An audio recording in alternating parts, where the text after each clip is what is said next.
Thanks. I just turned my chair a little bit so I could see you all. So I feel like starting off by saying a Liberal, a New Democrat, and 3 Conservatives walk into a bar. I don't know where the rest of it. What could go wrong? The taxpayers, Lisa. The taxpayers. I miss you, Megan Leslie. I miss you. Okay, so the folks on stage today have incredible resumes. You heard a little bit about them. You can read in the bios. But for the purpose of this conversation, I think it's really important to point out that we have former Minister of Natural Resources, 2 former Ministers of Natural Resources, a former Minister of Energy, a former advisor both in government departments, Privy Council, and in the Prime Minister's office. And then I guess I'm the token New Democrat as a former opposition environment critic. Deputy leader. So this is a conversation that is about politics. First, I want to say thanks for agreeing to have this conversation. Thank you for not backing out, considering all the news that's happened this week or even yesterday on climate. It's really exciting to have you here and dive into this topic. When I hear about politics and climate change, I hate it when people start off by saying, Canada's so divided. But I actually think on this issue, Canada's a little bit divided. So let's get into how we can fix that. And Anne, I want to start with you. We chatted a little bit over email about this panel, and you noted, hey, there are no easy answers here. And I wonder if what the answer is to go back to what we know about politics and what works in politics, and that is collaboration, that is patience, that is returning over and over to the same issues and finding a way through it. You've navigated some pretty tough issues in your career. What have you drawn from those experiences that you think can apply to climate politics today? Before I answer that question, I want to return to what you said about how divided we are or aren't. And in fact, at the Coalition for a Better Future, we had Nick Nanos do some research for us. And part of what he did was focus on young people. And in fact, most young people overwhelmingly in this country want faster action on climate change. And that generation will actually be taking over positions of influence and power. They will be making decisions at lending and financial institutions. So I accept the fact that from where you start, which is that I actually don't think we're as divided as some elected officials and some others, even in the private sector, might suggest. But for me, the way you get things done, and Lisa and I were talking this morning with a group of public servants as part of the clerk's new project in terms of renewal and reform of the public service. In fact, it's hard work, it's relationship building, it is about collaboration. This country is 13 provincial and territorial jurisdictions and 1 government of Canada. And I think there's sometimes an arrogance that goes with being the government of Canada, that somehow you think that even though you're 1 against 13, but there's a certain arrogance that comes with being part of the government of Canada that leads you to think that you can define the circumstances by which something gets done. And I think the Supreme Court last week made it very plain that in fact that arrogance will lead you down a road that is not helpful to anyone. It just simply creates more uncertainty and so on. So do the hard work. There's no magic here. This isn't glamorous. It is about doing the hard work, building the relationships, taking on board what is it we agree on, right? Mm-hmm. This is the thing. What is it? What's our objective? And generally there's agreement on that. Then take off the table the things we agree on, and then let us take our time and focus on the areas of disagreement, why we disagree, and what are the possible compromise solutions to deal with that disagreement. If you don't operate that way, and look, you may not get where you need to go, but if you don't do that, chances are failure is going to be your number 1 option. Mm. Mark, you have a lot of experience in this, not just bridging divides among parties, but federal-province divides, and would say industry, divides with environmental NGOs. What are some of your experiences and what works? How do we operationalize this? Great question. Well, and it's also great that we have a New Democrat to moderate a debate between three conservatives and a liberal, especially when the liberal is as partisan as Anne McLellan. So, Proudly. Badge of honor, Anne. Proudly, proudly. no, I think what we really need is to find those areas of consensus and to build on them rather than trying to find the areas of disagreement. I mean, I know in my own background, I worked a lot on the carbon pricing issue when Catherine McKenna was the Minister of Environment, basically arguing with my fellow Conservatives that carbon pricing is good conservative public policy. And actually, I supported most of the recommendations of what the government put into place in their carbon pricing policy. But there's still a huge debate over gas and, as we've seen, home heating and the consumer carbon pricing. But there's actually a consensus, I think, in this country on industrial carbon pricing. The industrial carbon price that Canada has, the OBPS, is based on the model that Alberta has had since 2007. So that's a gain. We have a consensus that we need to have industrial carbon pricing. We have a trajectory on price going up to 170 that is now, relatively predictable. And if we can keep on that, that's what companies are building into their spreadsheets and their investment decisions. So I think we need to build on those areas of consensus. There's a consensus around the goal of net zero by 2050. These are the things we have consensus on. Let's build on them rather than fighting about whether the federal government has the authority to do a clean electricity regulation, or can we get to a 40% reduction by 2030, which seems overly ambitious. Like, let's figure out what we can do and build on those. But here's the thing, both you and Anne talk about, let's build on what we can build on and collaboration and consensus, but these are political parties. How am I going to get elected on collaboration? Well, the public likes collaboration a lot more than politicians do, right? The politicians like to find wedge issues. But I think there are, we have a consensus of this policy on healthcare. We debate around the edges, but we have a consensus. And we need to build that kind of a consensus on climate and energy. We can draw lessons from successful policies like healthcare. Sonya, I want to ask you about this. Sometimes I think that the politics or the coverage of the politics is quite a bit different than some of the things that are happening on the ground or behind closed doors or publicly. We just maybe don't want to report on things that are going well. And I think about when you were minister, you actually you actually laid the table for faster or easier geothermal in Alberta. I don't remember really reading about that. I don't remember really hearing about it, and maybe that's the issue. Good things are happening, but we're covering the division. Well, definitely. There is definitely behind the scenes, there's a lot more collaboration and cooperation than you read about. And that's the only way we're going to actually achieve our common objectives. Like the federal government, net zero by 2050, has the same objectives as the Alberta provincial government, net zero by 2050. The only way we're going to get there is to cooperate and collaborate and to find areas where we agree and work on them. If all as we do is debate about areas where we disagree, we're getting nowhere. And unfortunately, it seems in the last 6 months, it's getting worse instead of better.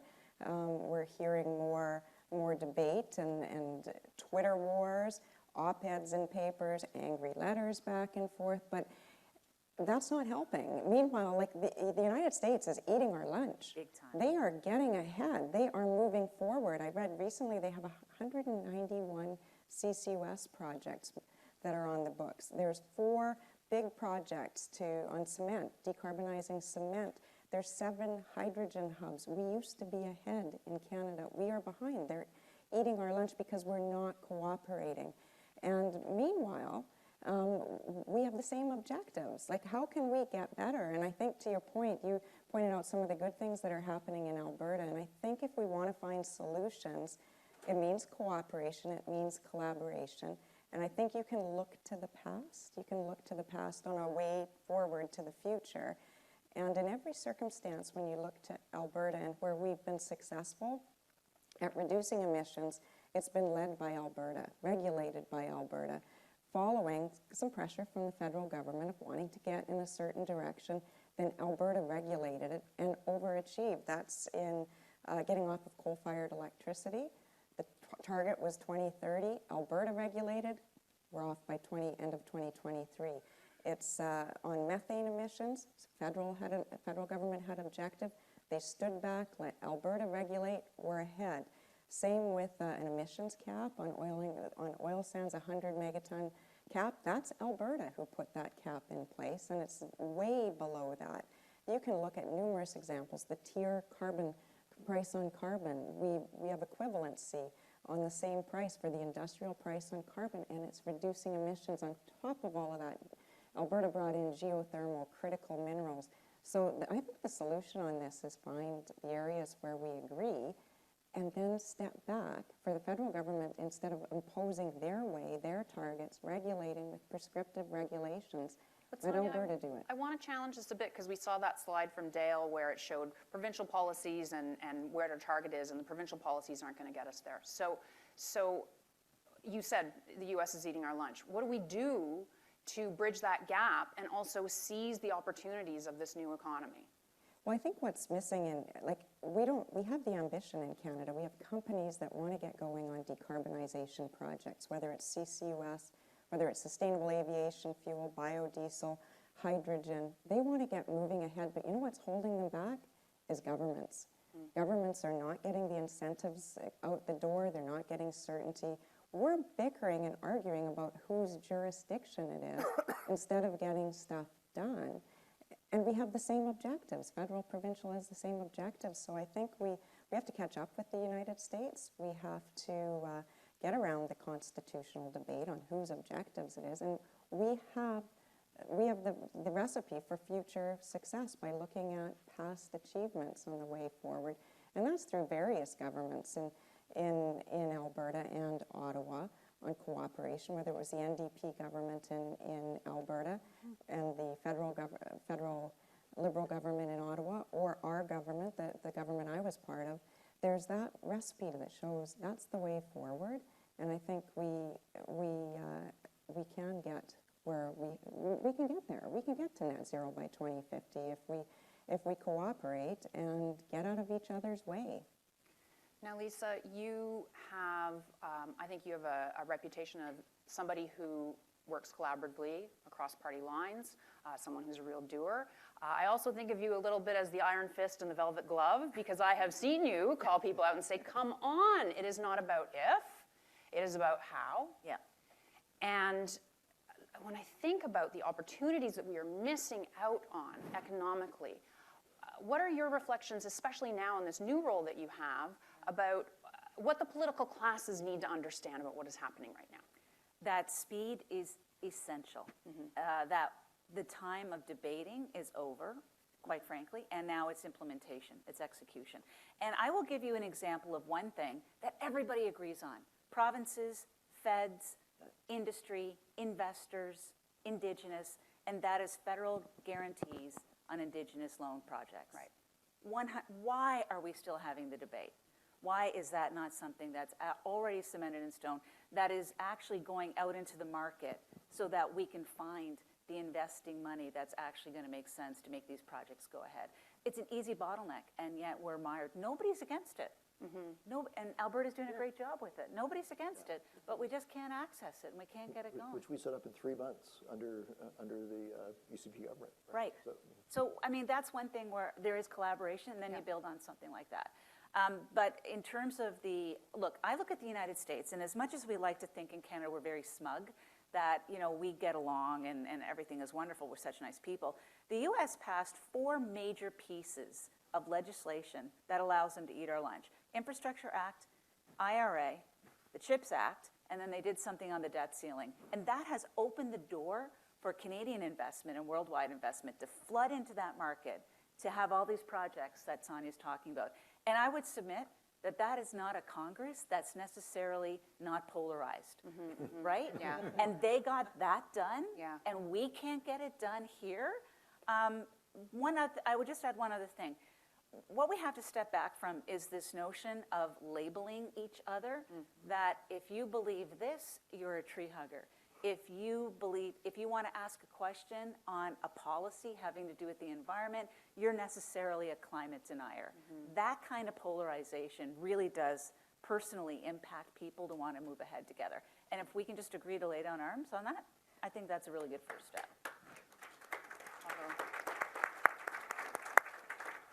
I want to throw something out there to the four of you that I didn't chat with you about beforehand, so here we go. The latest bee in my bonnet is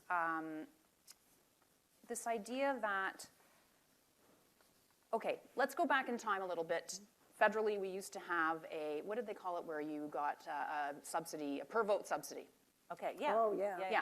Oh, And, yeah. and back in the day, I remember knocking on doors and people being like, well, you don't have a chance in this riding, but I'll vote for you to make sure you get my money, to make sure you get my fee or whatever. Clever. And so there was a tactic with smaller parties to say, hey, we want you to vote. There was an incentive to get people out to vote. And I think about now where, you know, I asked you, Mark, how do you get elected on this stuff? How do you raise money on this stuff? How do you have a viable political party with access to funds? You create division. You know, it's not about distinguishing yourself. It's about division. It's about rage politics. That raises a lot of money. And I wonder, I'm not going to ask you if you think we should have a per vote subsidy again, but I just think about maybe the solution to more thoughtful climate politics is actually tackling and strengthening our democracy, strengthening our political institutions. Can that be a way forward for us to turn the temperature down here in Canada? No, I think it's a great point. I mean, it's not just, I think the per vote subsidy was a good example, but the whole way social media kind of incentivizes engagement, and what drives engagement is angry opinion on either side, right? And that is driving so much of the conversation. We absolutely need to have things like the Coalition for a Better Future that are trying to create consensus and find those areas where we can work together. But I think there's no question that democratic polarization leads to polarization on issues like this. And that coalition is, it's, I don't know if you'd say an institution, but it's so great because it's like this outside body, this third party that people can say, oh, well, I trust that organization. Yeah, exactly. And I think we came into existence because people felt that their traditional democratic institutions were not functioning the way they'd hoped. They had become too polarized. They weren't listening constructively. And there are all these people in civil society, from the biggest corporations to charities and nonprofits, who are our members, who felt that they wanted, quite literally, a safe space in which they could come together and share their points of view. And in fact, we work at a fairly high or macro level of, if you like, policy discussion, but every one of our members has signed on to Net Zero 2050. Pathways is a member, for example. Everyone is committed to Net Zero 2050, and it's a safe place where, to Lisa's point, people don't get demonized. You may be Pathways who are a member, and we have members who are climate organizations. So that I think it's too bad, to your point, that so many people in this country feel they have to step outside traditional political parties to have that kind of engagement and, dare I say, respectful engagement and sharing of views and collaboration that I think we used to look for, at least to some extent, in our political parties. Yeah. We had a salon last night, Coalition did, on housing. And at each table, we had a developer, a builder, we had a representative from like an FPAC or from the Cement Association. I mean, people who can be on the opposite sides of issues. All four tables, no, there were no bun fights broke out. We didn't have to relieve them of their cutlery. And I think we came away with a really good understanding. And I was disabused of some notions that I had because there was an expert sitting at my table telling me in a very sensible way why that was wrong. And we foster that kind of stuff. And last night, not to call anyone out in a very good way, we had representatives from the Liberal Party, the Minister of Housing, we had representatives from the Conservative Party and the New Democratic Party at our housing discussion last evening. And no one felt uncomfortable. Everybody felt that they were engaged in meaningful conversation, working to a common objective in terms of how we deal with this, let's call it probably what it is, housing crisis. Yeah, I think this can be part of the solution for sure. Sonya and then Lisa, I want to ask you about what's your advice or what are your thoughts around the situation we're in of short-term political gain versus the long-term picture here? How do we square that circle? What's advice that you have for the political classes? Well, yeah, and it seems like it's everything is about the win of the day, having the tweet of the day, having the soundbite of the day, getting a positive media article the next day, and it's not long-term. I think we're on to something here to get more collaboration, more coalitions, more business organizations, bringing us together and talking about the goals that we share in common, and really kicking it hard to the politicians that we're not going to get there if we keep fighting. And from my province's perspective, we need to reach net zero because it's the way to diversify the economy. It's not only about reaching climate objectives, but it's industrial policy to build new businesses in hydrogen and biodiesel, carbon capture, in more renewables. It's about building the economy. For the federal government, it's about reaching the climate objectives.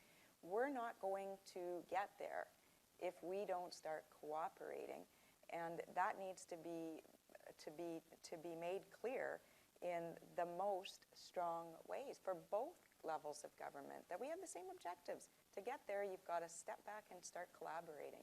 Now, our Constitution makes it a little more difficult because everybody gets stuck in constitutional corners on what the rights that you do or don't have. But we've got to get beyond that and just move forward with what we share in common. Yeah. Lisa, do you have anything you want to add? My advice would be for the former politicians out there who are kind of camped on the sidelines, this is a defining moment in our country. It's going to chart the course for our children, their children, the children 7 generations after. We are charting the prosperity now. The decisions are that important and that big. So if there's any former politicians sitting on the sidelines that can show collaborative, I guess, across the border discussions, because we all work together outside of politics. Bring some of that home and work and help the people who are now sitting in the positions in politics to understand the importance of actually collaborating more. I'm not saying that we're going to try to water down what our friends are attempting to do in our parties, but I do think that there is a role to be played by people who are out to pasture, as it were, but still have a real caring for the country. Ooh. That includes you too, Megan. Yeah, is that a read? It's a call to action, I guess. No, I appreciate hearing that very, very much. Yeah. Constitutionality. I've got to ask Mark, what do you think about the IAA decision with the Supreme Court of Canada? What do you predict that decision is going to do to climate politics in the future? I imagine it's going to be a little more thorny. No, great question. And Minister Savage and I worked on the IAA when it was being implemented and recommended a whole series of amendments. In fact, there was consensus in Alberta between the NDP and the UCP as to what amendments were necessary. Most of which passed the Senate, and then the government didn't accept those amendments and went back to their original legislation. So there actually was a path to consensus on the IAA that I think maybe I don't think a lot of people know rediscovered. That. Yeah. But I think what the court said, and we have a constitutional law professor here, so I'll let her correct me, but the government has limited authority on greenhouse gases. They have authority to regulate a benchmark price across the country because that's something where you actually do need all provinces to be moving in the same direction. But they don't have a broad general authority to regulate greenhouse gases. Many of the specific things are within the purview of the provinces that have exclusive authority over natural resources and electrical generation, et cetera. So I think the government needs to move more carefully, whether it's on the clean electricity regulation or a future oil and gas emissions cap, to make sure that they're actually acting within their constitutional authority. Because I think the worst possible result would be to bring in regulations that lead to investment uncertainty, lead to constitutional fights, and then 5 years from now, after we've lost all the investment to the United States, we discover that the federal government didn't have the authority to do it in the first place. Like, let's get it right the first time. Touché. another example of the need for collaboration and actually acting on that collaboration. To wrap, I want to ask a question to each of you, and I'll start with my answer to give everybody a little bit of a chance to think. The 5 of us start our own political party right here, right now. And congratulations, you've been elected leader. So what would you do? How would you lead our little political party to not only act on climate, but to win? And I'll offer that what I would do is I find that a lot of our climate policies, like a carbon tax or the electricity regulations, they're so technocratic. They're like up there in the sky. They don't relate to me as a human being in my life. So I would focus on policies that people could see their values in those policies, like having access to a warm and comfortable home through energy efficiency, having access to green technologies, whether I'm a farmer or somebody who drives a taxi. How do I access a electric vehicle or these technologies that Tejas was talking about? So I would focus on values-driven policies. Mark, I'll start with you. If you were, as our fearless leader, how are you going to lead? The first thing I do is resign and work for one of these. But I think Stuart Elgie always says that in climate policy we need to sell the beach and not the flight. Companies that are selling vacation packages don't tell you have to line up for 6 hours to get on a charter flight, and you can only carry one bag. No, they say you're going to be in the Bahamas in 2 weeks, and we have to figure out what is that common vision of where we're going. And I agree. It's what do we want? We want warm home. We want reliable food. We want these basic necessities. And people know that things have to change for us to be able to count on that in the future. But let's focus on the destination and not necessarily on the sausage making of how we get there. Thanks. Lisa, how will you lead us? I would recruit the younger generation, and I would go after high profile younger generation to come in to demonstrate that we're serious and we want stability and we want to move forward thinking about the future. And that, I think, I unfortunately would lose by running on a platform of long-term economic growth, because nobody else does that. But I just think it's that important. But I think the key, though, is recruiting the next generation to take over. Thanks. Anne, how would you lead? I agree with that. But you know one thing, if you go back to 95, 96, Jean Chrétien, Paul Martin, and the government of which I was a part called on all Canadians to sacrifice, right? To get the fiscal mess this country was in back in order. And everybody in this country sacrificed because they knew the situation in which we found ourselves. It played out in communities, in provinces, in individual homes every day. So as political leader, I think you've got to be honest with people, and I would work really hard going across this country, not gilding the lily any longer, that if we are actually going to deal with the climate crisis, then we will have to sacrifice, just as we asked people to sacrifice in 95 and 96. And it may cost me a little bit more for my electricity. Maybe my car is different than the one I drive. I have a hybrid now, by the way. But all that to say that you've got to be honest with people. You've got to stop pretending it's easier than it is. People right now are starting to realize how hard this is actually going to be because it's starting to cost them. Well, somebody should have been honest with them a long time ago. Provinces, federal government, whoever. People in influence, the private sector, that if we're going to do this, this is going to cost.